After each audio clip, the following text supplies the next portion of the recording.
So now we're going to talk about binary arithmetic. You're going to need this for Lab 1, so this is an introduction to it, and we'll talk about more of this in the class later on. So we've already seen some examples of computers doing math in this stuff that we've seen so far in this lecture. We saw a bunch of instructions: subtract 2, is 0, and add 1, all of which dealt with different numbers and needing to understand the numbers. What binary math is about, and talking about math and computers, is figuring out how do we implement these number functions when all we have are circuits with ons and offs. That is, in computers we have ones and zeros, and how do we do math with ones and zeros? So for this lecture, I'm assuming everyone's seen binary numbers before, so this is going to be a quick review. If you really haven't seen anything about binary numbers before, you want to go to Wikipedia and look that up now, and then come watch the rest of this lecture later. So binary numbers, base 2. If we only look at positive numbers, it's pretty straightforward. 0 is 0, 1 is 1, 1 0 is 2, 1 1 is 3, and 1 0 0 is 4. Not surprising in general, if I have DCBA in base 2, it's going to be D times 2 to the third, plus C times 2 to the second, plus B times 2 to the first, plus A times 2 to the 0. Or D times 8, plus C times 4, plus B times 2, plus A times 1. And that's how you figure out the numbers. There are lots of ways to do sign numbers. We're going to talk about one later today, but we're going to talk about other ones later on in the course. So how do you do addition in binary numbers? Well, it's just the same as you do in base 10, if you remember from elementary school. Here we've got two numbers that we want to add up. We're going to add up 0, 1 and 0, 1 in base 2 and find it's 1, 0. That is 1 plus 1 equals 2 in base 10. So we start on the right-hand side. We've got 1 and 1. We add them up, and the addition of 1 and 1 is 0 with a carry of 1.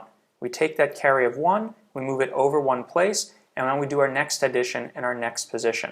Here we're going to add 1, the carry in from the previous one, plus 0, and 1 plus 0 is 1. And so there's our result, and we have no carry out.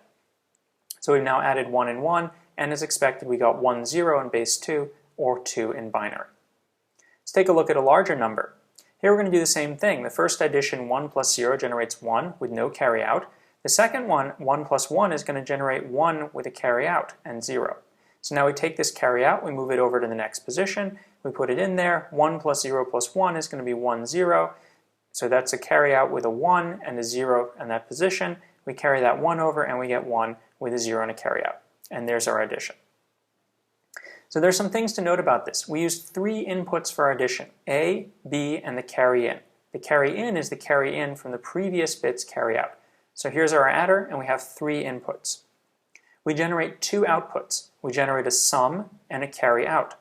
So here's our addition, and we've got our 2 outputs, sum and carry out.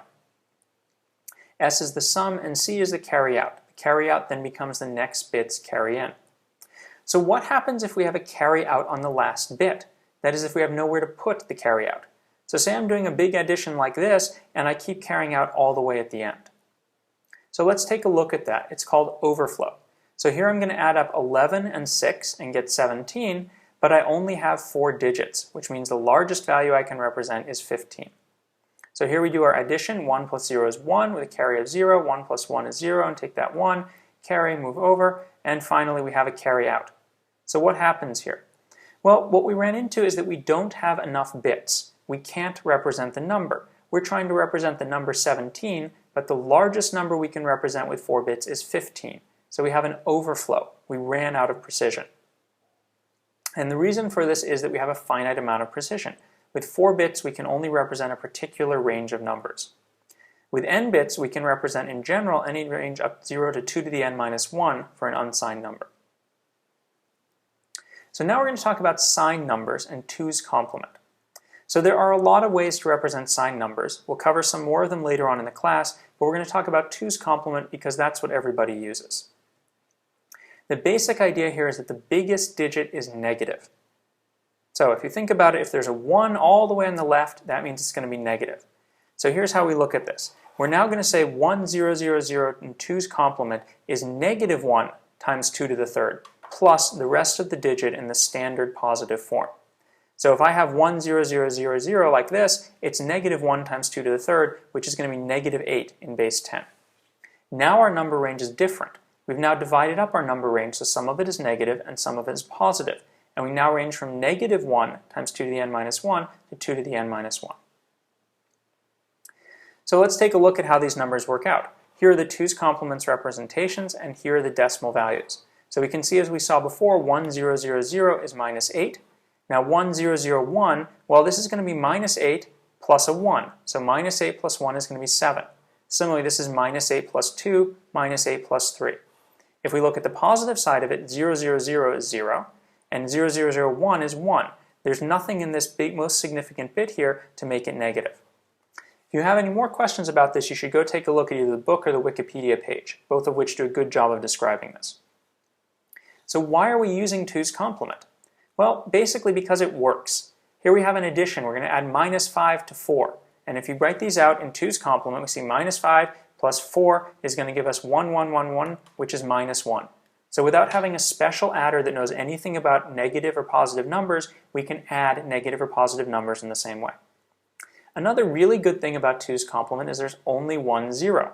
We'll talk about later in the course some ways to represent negative numbers that give you multiple zeros and why that's not a good idea. It's also easy to tell if a number is negative. So we mentioned this earlier. How would you tell if a number is negative in 2's complement? Well, you always know if a number is negative in 2's complement if the most significant bit is 1. If this bit is 1, then no matter how many 1's you have over here, you're always going to be at least negative 1. Negation is also easy in 2's complement. If I want to multiply a number by minus 1, I just take the inverse and add 1 to it. Subtraction is also easy. Using the same thing we had just there, if I want to do a minus b, I simply take a plus inverted b plus 1. So all I have to do to make a subtractor from an adder is take one of my inputs, take the other input, invert it, so switch all the 1's to 0, and then set the first carry into 1. So this makes subtraction very easy. Again, if you have questions about this, take a look at the book. They've got a good description of it. Overflow in 2's complement is a bit more tricky. We're going to talk about that later. So why did we spend some time talking about the details of 2's complement's numbers? Well, basically because that's what computers use. It's what they use for all signed numbers. You need to understand it so you can understand these things we saw before. What does subtract 2 mean? Add 1. How would you do less than if you don't have a concept of what a negative number is? So you need this material for Lab 1. And later on in the course, we're going to cover more representations, including floating point, fixed point, and some other forms of signed numbers.